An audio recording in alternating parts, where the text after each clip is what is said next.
Bismillahirrahmanirrahim. Assalamualaikum warahmatullahi wabarakatuh. Alhamdulillahilladzi arsala rasulahu bil huda wa dinil haq liyudhhirahu 'alad dini wa kafa billahi syahida. Asyhadu an la ilaha illallah wa asyhadu anna Muhammadar Rasulullah. Allahumma shalli ala Muhammad wa ala ali Muhammad. Rabbi shrah li sadri wa yassir li amri wahlul 'uqdatam min lisani yafqahu qawli. Alhamdulillah, puji syukur kita panjatkan kehadirat Allah Subhanahu wa taala. Hari ini kita semuanya masih diberi nikmat iman dan Islam, kita masih diberi nikmat kesehatan.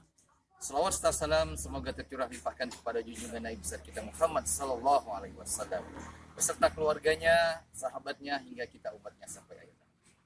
Anak-anakku sekalian, apa kabarnya pagi ini? Alhamdulillah, luar biasa. Allahu akbar. Hari ini merupakan pertemuan pertama kita untuk mata pelajaran PAI, Pendidikan Agama Islam. Jadi, anak-anak sekalian, sebelum kita memulai kegiatan pembelajaran hari ini, ada beberapa hal yang ingin Bapak sampaikan. Agar apa? Nanti dalam proses kegiatan pembelajaran kita nanti bisa berjalan dengan lebih efektif. Jadi, untuk pertemuan pertama ini nanti Bapak akan menyampaikan tentang etika dalam proses belajar mengajar.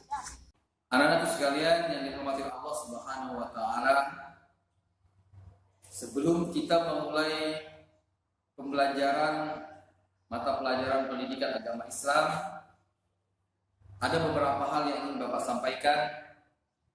Yang pertama, dalam proses pembelajaran belajar mengajar ini yaitu adalah niat. Innama a'malu binniyat. Segala perbuatan itu tergantung kepada niat. Artinya apa? Ketika kita semua dalam pelaksanaan proses belajar mengajar ini, niatkanlah hanya karena Allah Subhanahu wa taala. Kalau dalam hati kita sudah berniat hanya karena Allah Subhanahu wa taala, insya Allah Allah akan memudahkan segala urusan kita. Jadi yang pertama adalah niat. Niat kita belajar ini bukan untuk yang lain-lainnya, tapi niatkan hanya untuk Allah Subhanahu wa taala. Yang kedua, hal yang harus diperhatikan juga dalam proses pembelajaran nanti yaitu akhlak kepada guru. Jadi, ketika dalam proses belajar mengajar, siapapun guru yang ada di depan kita harus diperhatikan. Jangan sampai ketika kita belajar kita banyak bermain. Jangan sampai ketika kita belajar kita lebih tidak mendengar apa yang disampaikan oleh gurunya. Artinya, ketika kita tidak mendengar apa yang disampaikan oleh guru, maka pelajaran akan sulit untuk kita dapatkan. Jadi, hormatilah guru. Guru bisa membuat kita bisa menjadi lebih baik. Anak-anak sekalian yang dicintai oleh Allah Subhanahu wa taala, etika dalam belajar juga yang harus kita perhatikan. Yang ketiga adalah tentang etika kita dengan buku. Kita semua tahu bahwa buku merupakan sumber ilmu pengetahuan. Di dalam buku ini banyak sekali terdapat pengetahuan yang bisa kita baca.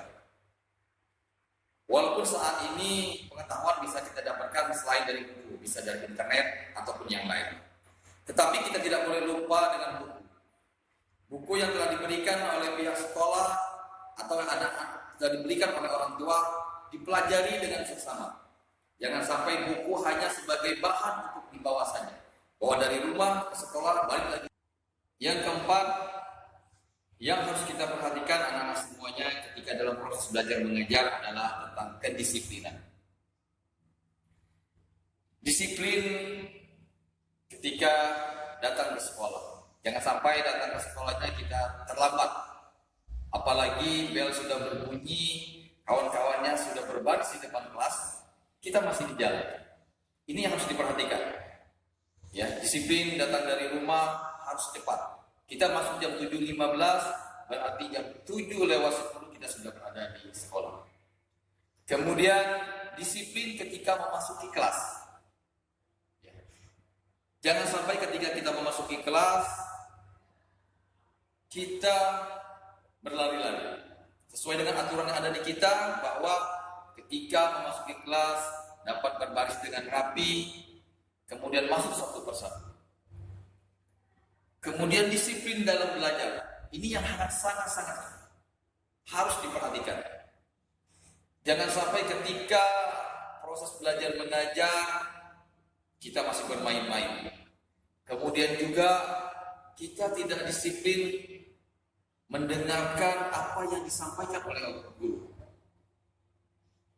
Jadi Bapak harap semuanya, bukan hanya pelajaran PAI saja, tapi semua pelajaran yang lain, kita harus lebih disiplin lagi.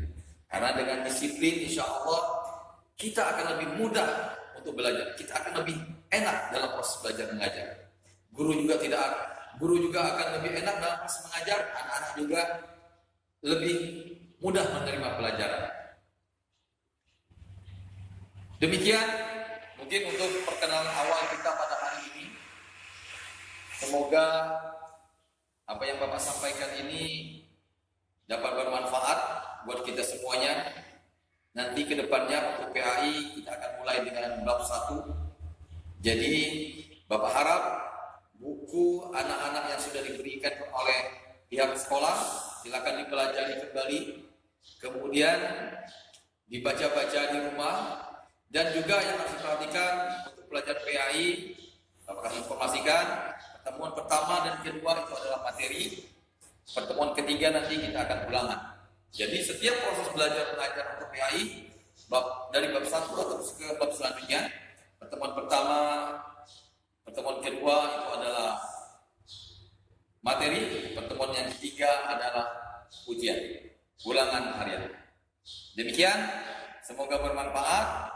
Mohon maaf atas segala kekurangan. Insya Allah kita akan bertemu kembali di pertemuan selanjutnya. Akhirul kalam, billahi taufiq wal hidayah. Assalamualaikum warahmatullahi wabarakatuh.